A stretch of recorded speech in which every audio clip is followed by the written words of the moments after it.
Hi Pisces, welcome. So tingnan natin kung ano yung mensahe sa'yo.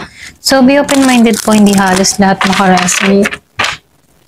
Thank you nga po pala sa mga nagsusubscribe, sa mga bumabalik. Maraming pong salamat. Give me the message for Pisces.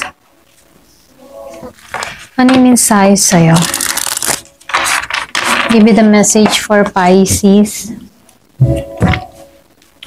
Ano yung mensahe sa'yo pagdating sa love, career, money, and advice?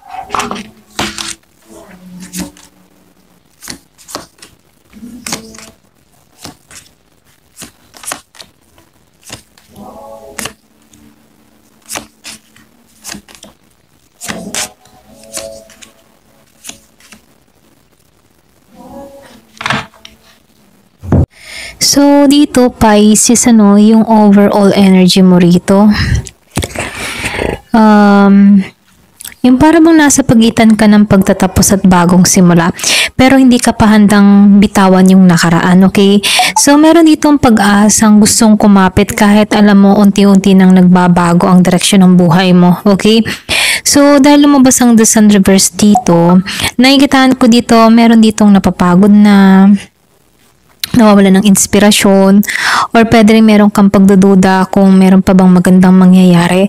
So dito Pisces, sinasabihan ka dito na huwag kang mawawalan ng pag-asa, no, kahit may mga pagsubok kang nararanasan, darating at darating din yung ginhawa, okay? Kumbaga, tanggalan mo yung pag-iisip ng mga negatibong bagay, okay?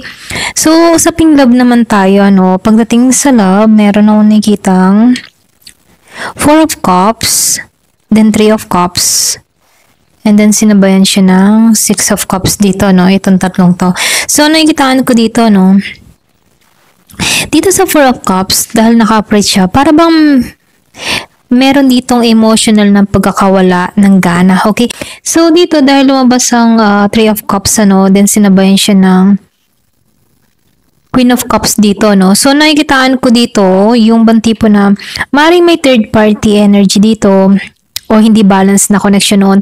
Pero posibleng nawala ng tiwala o may betrayal na nangyari. Yung iba sa inyo kung meron kang kadiling na Scorpio, Cancer, and Pisces. So, nakikita ko dito sa Queen of Cups reverse. Yung bang tipong sobra mong ibinigay yung emotion mo sa iba. Kaya ngayon ay parang drain ka. Okay? So, dito, dahil lumabas din tong 6 of Cups dito, So, nakikitaan ko dito, nakaraan pa rin ang gumugulo sa isipan mo, okay?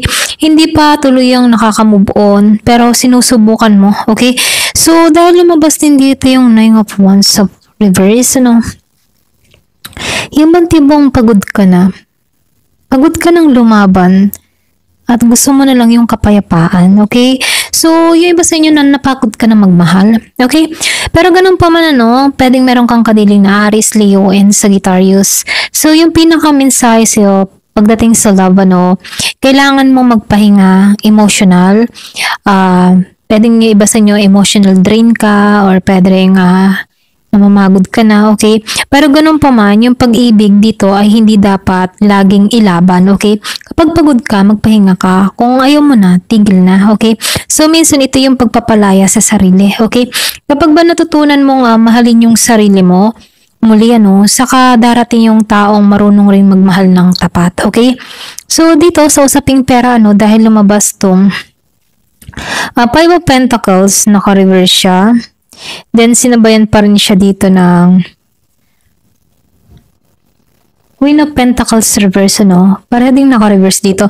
So, dito, matapos yung panahon ng gipit o hirap, unti-unti kang babangon, So, dito sa 5 of Pentacles, dito, nakikitaan ko dito na merong recovery card na kung saan, may tulong o opportunity na paparating. Pero, yung mga tipo na may tulong at opportunity na paparating para maibalik mo yung financial stability mo, okay?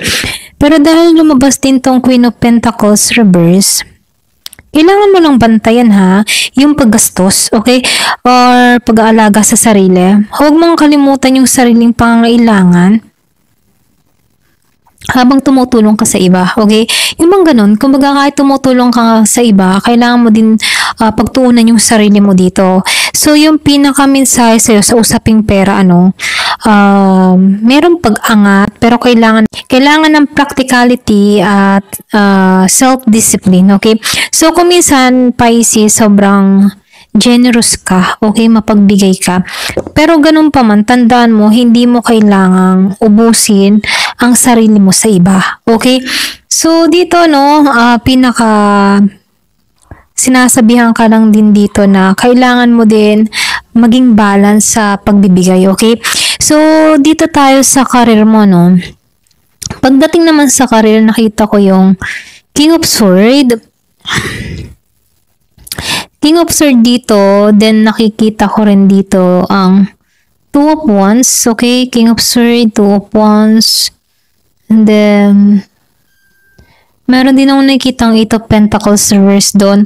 Okay, so may tension sa pagkalito sa trabaho. Yung iba sa inyo, maaaring sa boss o coworker na mahirap kausap.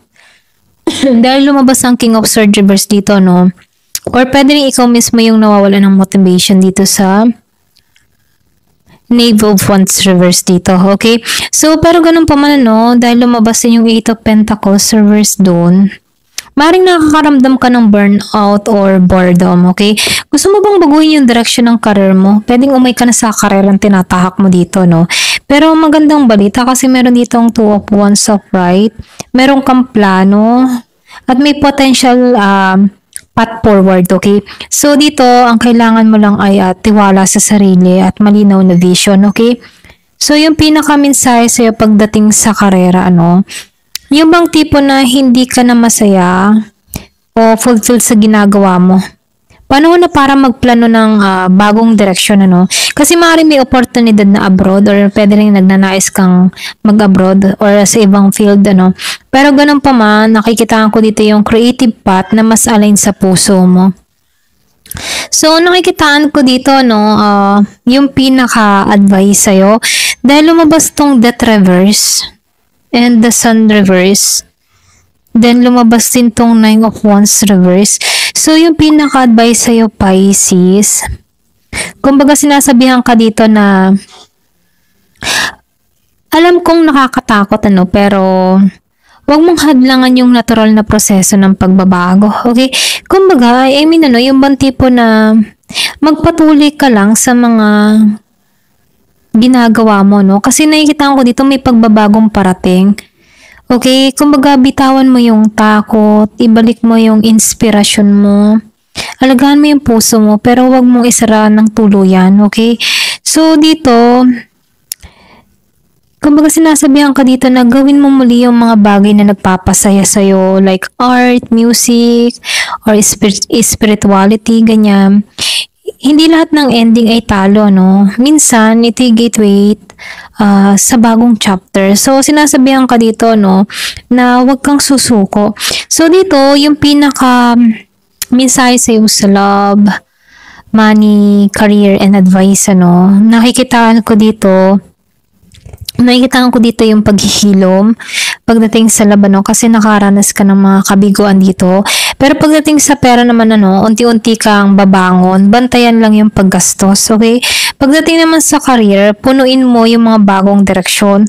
Huwag kang matakot na magsimula muli, okay?